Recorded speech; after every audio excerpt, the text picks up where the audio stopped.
ಫ್ಲಿಪ್ಕಾರ್ಟಿಂದ ಒಂದು ಸೂಪರ್ ಆಗಿರುವಂಥ ಪ್ರಾಡಕ್ಟ್ ತಂದಿದ್ದೀನಿ. ತುಂಬಾ ಯೂಸ್ಫುಲ್ ಕಿಚನ್ಗೆ. ಏನದು ಬನ್ನಿ ನೋಡೋಣ. ಸ್ಪೈಸ್ ಬಾಕ್ಸು ಇದಂತೂ ತುಂಬಾ ಚೆನ್ನಾಗಿದೆ. ನೋಡಿ ಎಷ್ಟು ಕ್ಯೂಟ್ ಆಗಿದೆ. ಇದರಲ್ಲಿ ಗ್ಲಾಸ್ ಲಿಡ್ ಬಂದಿದೆ.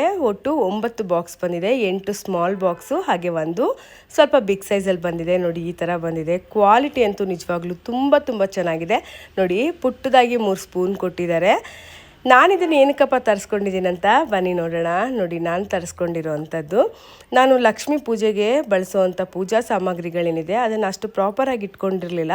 ಹಾಗೆ ಒಂದು ಬಾಕ್ಸಲ್ಲಿ ಪೂಜೆ ಮಾಡೋ ಸಮಯದಲ್ಲಿ ಒಂದು ಸಿಕ್ಕರೆ ಒಂದು ಸಿಗ್ತಿರ್ಲಿಲ್ಲ. ಗಾಳಿ ಆಡಿ ಅರ್ಶಿನದ ಕೊಂಬು ಬಟ್ಲಡ್ಕೆ ಎಲ್ಲ ತಣ್ಣಗಾಗ್ತಾ ಇತ್ತು. ಇದಕ್ಕೇನಾದರೂ ಸೊಲ್ಯೂಷನ್ ಹುಡ್ಕೋಣ ಅಂತೇಳಿ ಫ್ಲಿಪ್ಕಾರ್ಟ್ ಸ್ಕ್ರೋಲ್ ಮಾಡುವಾಗ ಈ ಸ್ಪೈಸ್ ಬಾಕ್ಸ್ ಕಾಣಿಸ್ತು. ಪ್ಯಾಕಿಂಗ್ ಎಲ್ಲ ತುಂಬಾ ಚೆನ್ನಾಗಿತ್ತು. ಎಲ್ಲ ಪೂಜಾ ಸಾಮಗ್ರಿ ಒಂದು ಕಡೆ ಇರುತ್ತೆ, ಬೇಕು ಅಂದಾಗ ಕೈಗೆ ಸಿಗುತ್ತೆ ಅಂಥೇಳಿ ಇದನ್ನು ಆರ್ಡ್ರ್ ಮಾಡಿದೆ. ಹಾಗೆ ಕೆಲವೊಂದು ಸ್ಪೈಸ್ ಬಾಕ್ಸ್ ಯೂಸ್ ಮಾಡುವಾಗ ಗಾಳಿ ಆಡಿ ಖಾರದ ಪುಡಿ, ಧನಿಯಾ ಪುಡಿ, ಕಡಲೆಬೇಳೆ ಎಲ್ಲ ತಣ್ಣಗಾಗುತ್ತೆ. ಇದರಲ್ಲಿ ಯಾವುದೇ ರೀತಿ ಗಾಳಿ ಆಡೋದೇ ಇಲ್ಲ. ಮಸಾಲೆ ಪದಾರ್ಥಗಳು ತಣ್ಣಗಾಗಲ್ಲ. ಪ್ರಾಡಕ್ಟ್ ತುಂಬಾನೇ ಚೆನ್ನಾಗಿದೆ. ನಿಮಗೂ ಬೈ ಮಾಡೋ ಇಂಟ್ರೆಸ್ಟ್ ಇದ್ರೆ ಲಿಂಕ್ನ ಡಿಸ್ಕ್ರಿಪ್ಷನಲ್ಲಿ ಹಾಕಿರ್ತೀನಿ, ಚೆಕ್ ಮಾಡಿ.